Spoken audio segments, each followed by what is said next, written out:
everybody. It's a great pleasure to present in SLERD 2024 an updating of the Timisoara Declaration that launched in 2016. The declaration has to do with the learning ecosystem that, as you can see from this picture, is a very complex ecosystem focused on the students that of course involve all the education agencies, families, teachers, and also territorial stakeholders that has some resources, infrastructure, has some goals and way to measure how smart and the level of well-being it can produce. The initial idea in front of this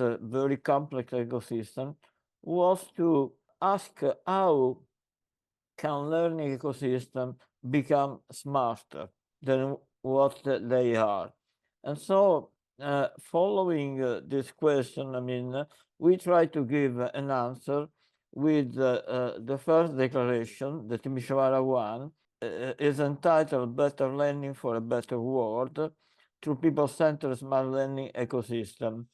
And now Gabriella is going to give you an overview of what the Timisoara Declaration included.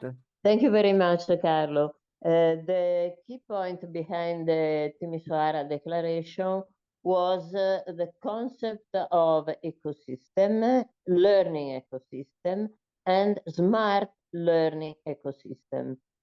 Ecosystems are not considered smart because they have a lot of technologies. Usually they do, but smartness lies in the way that technologies can integrate within the ecosystem, that is, with all the actors that compose it in order to support human well-being, a concept which comes again in this conference title. What are the issues that were addressed in this Timisoara Declaration? First of all, the relevance of a smart learning ecosystem as engines of social innovation, territorial development, and active citizenship. So this is not how the environment benefits the learning, but how the learning benefits the environment. Another idea which is key in the concept of smart learning ecosystem is the fact that the technical ecosystem are fully interoperable. They are not small monads, each of them with a dedicated purpose, but they collaborate among one another, and they create what is a phygital space, not just digital, not just physical. The third context is that of the relevance of open access to resources, which includes human competencies and skills, which are crucial for the advance of low-income countries. What is relevant in the second part of the Timisoara Declaration is a revisitation of key concepts in pedagogy. For example, the relevance of literacy, not just the basic one, not just a catalog of life skills, but also design literacy and data literacy. Two concepts that are growing in importance, but in 2016 were not yet fully understood and sponsored, I should say. Then there is the relevance of monitoring and participatory evaluation on smart learning ecosystem smartness. The idea of the importance of co-design and co-responsibility in the creation of a smart learning ecosystem. It is not purchased or defined by some top-level entity, It is co-designed and collective responsibility is taken by all the actors. And finally, the relevance of lifelong training and retraining for all actors in the learning process, which includes teachers, principals, but also parents, which is not always recognized as a key component. I would say one concluding remark. I was unable to attend the conference in Timisoara for anything related to all practical issues that an academic is experiencing. And I wasn't able to take part in the disclosure of this declaration because at the time it was not possible to participate in a hybrid conference. Now, the three of us presenting this, Carlo, Francesca, and myself, are all remote with respect to Troyes, where the conference is virtually taking place. And this is part of the time that has evolved. And I will give again the floor to Carlo and Francesca to explain why this document has evolved. Thank you. Well, this is because since 2016, actually, we experienced many changes. First of all, we experienced the pandemic period that was able to reveal a lot of problem, issue, criticalities, and also opportunities. And then we experienced also social technological transformation. The first one is certainly the awareness that people, especially young generation, experienced about the planet sustainability. And you, of course, all know the movement that started with Greta Thunberg and then still is on a long wave now. And another important changes that we experience and that will influence more and more our life is the pervasive diffusion of artificial intelligences. And this is just to give you a flavor of what we are experiencing since 2016. And because of this, of course, we had to ask ourselves how smart learning ecosystem could develop beyond 2013. That is the limit that have been, for example, identified by UNESCO for the Sustainable Development Goals. And this is what led to us to elaborate an upgrading of the Timisoara Declaration, Timisoara Declaration 2.0, that is presented now in Trice. And now Francesca will tell you something more about the process that we implementing during this last year. Yes, what it happened is that about 1 year ago, we started to think at this document as an evolving document rather than a static one, for the reasons that Carlo has just mentioned.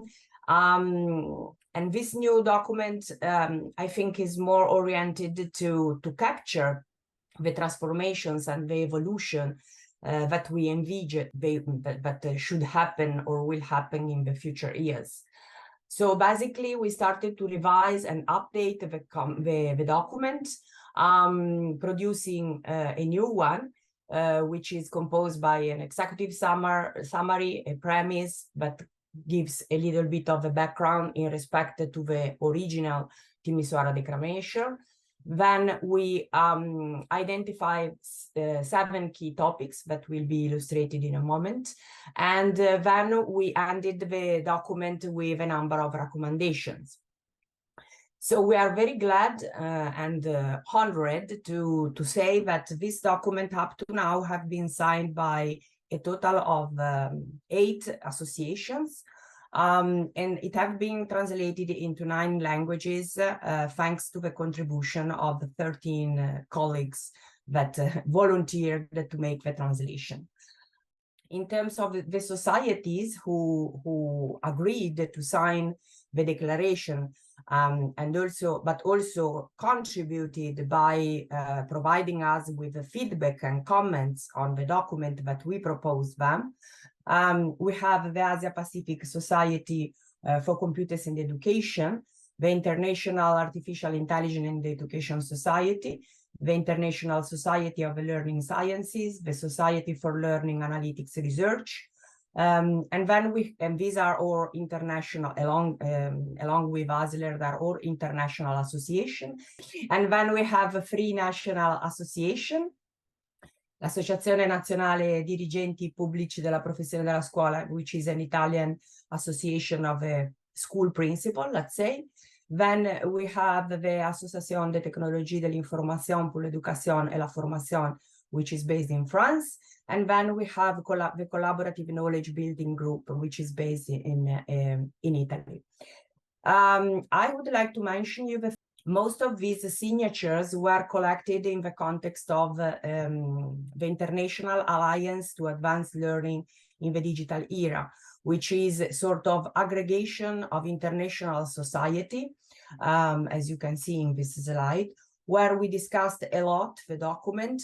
I have to say that the process was very interesting, because it gave us the possibility to have a very fruitful exchange of ideas and perspectives among the associations involved. But also we got very positive feedback from the single societies, who told us that the fact that they needed to discuss internally our document gave them the possibility to open the discussion and debate a lot about very crucial topics that are on the table at the moment. So I think the process was not just an exercise, but it was a very fruitful discussion that happened at both level among societies and internal within the single societies. Just to give you an account of the translations that are available at the moment, and this also gives us the possibility to thank the people you can see listed here, who translated the documents. And of course, if there are other people that would like to contribute to this task by providing new languages, this would be more than welcome. So I would ask Carlo to go on and give let's say, an overview about this new declaration that we will refer to as Timisoara 2.0 declaration, or TRA declaration, referring to the fact that we are here to celebrate this new version of the document. Thank you. So getting into this 2.0 declaration, the first issue that we considered is the relevance of political and social responsibility. That is even more that could assign co-responsibilities, because this has been uncovered by the pandemic period that we have experienced 2 years ago. More than 2 years ago now. So it comes out that it's very important, because at that time people realized the relevance of learning ecosystem for the society. I mean, how important is really to sustain the development of a smart learning ecosystem. The second issue that we considered is the change of paradigm from a learning by knowing and a learning by doing to a learning by being.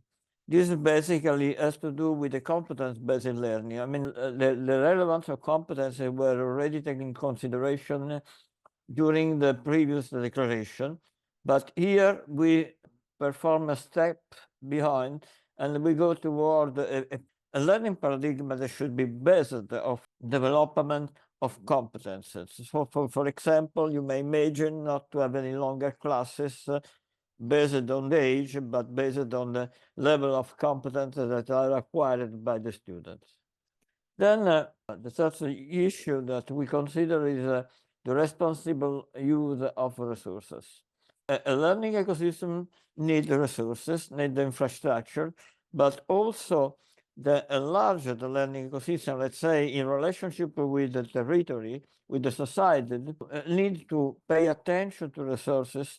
And so through the learning ecosystem, the future citizen can get more responsible in the use of resources, and so in preserving our world.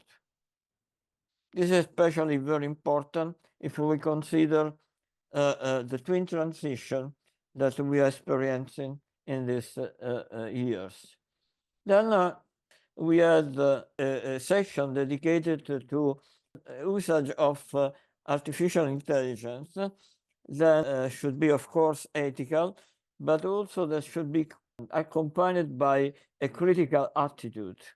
And this is also an issue that link to the relevance of human competences in order to distinguish the humans from the machine and in general from an artificial intelligence.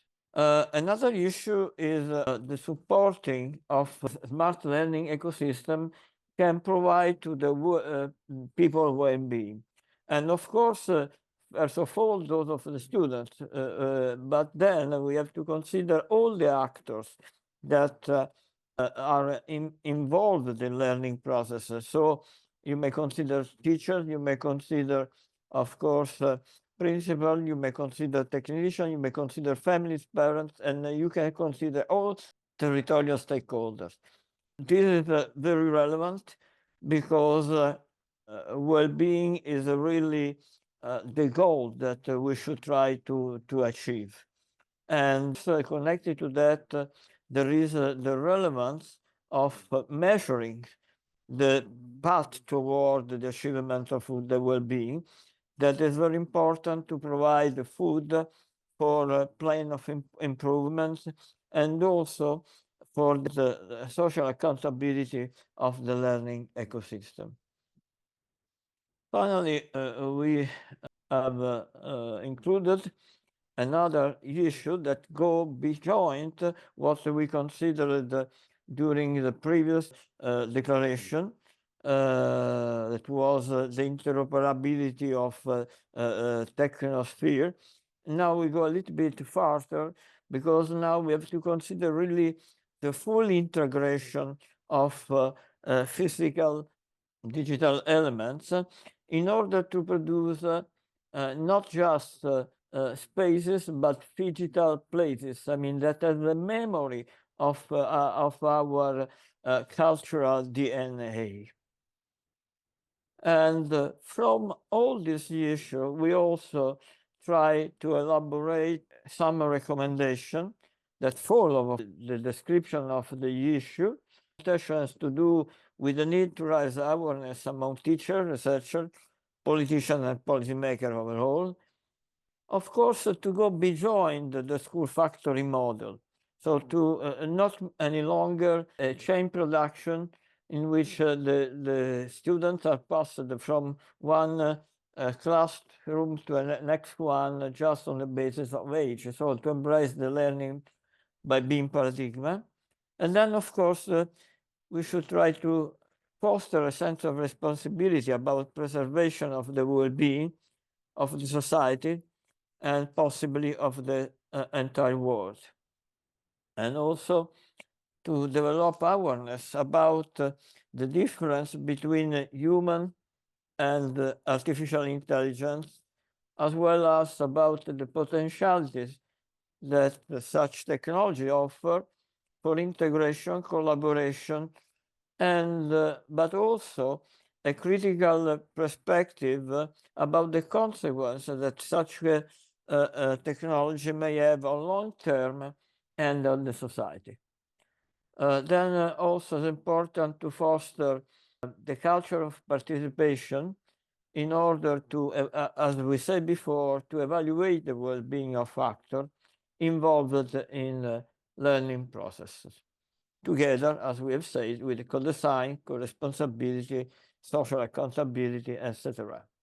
And then finally, to support the transformation of a physical space in physical place, with the aim always to sustain the learning by being, the transformation of the learning ecosystem that will embrace this paradigm. So this is an ongoing process. Of course, we do not change declaration each month or each year. As you have seen, we need a very important events in order to think about an updating of the representation. But certainly, the declaration is an open document, and we hope really to continue to annotate the document in order to make it a living document. Up to now, we have performance step that we have illustrated to you, but there is still a lot of work to do. And next step will be really to continue to invite the other associations to sign the declaration, to start open the declaration also to individual underwriting, to continue to invite colleagues to translate the declaration in other language in order to disseminate it as much as possible, and in particular among scientists, teachers, and stakeholders, and policymakers to make grow the awareness about the need to implement smart learning ecosystem well beyond 2030 along the guidelines that we have provided, and of course to promote concrete action that may accompany this document.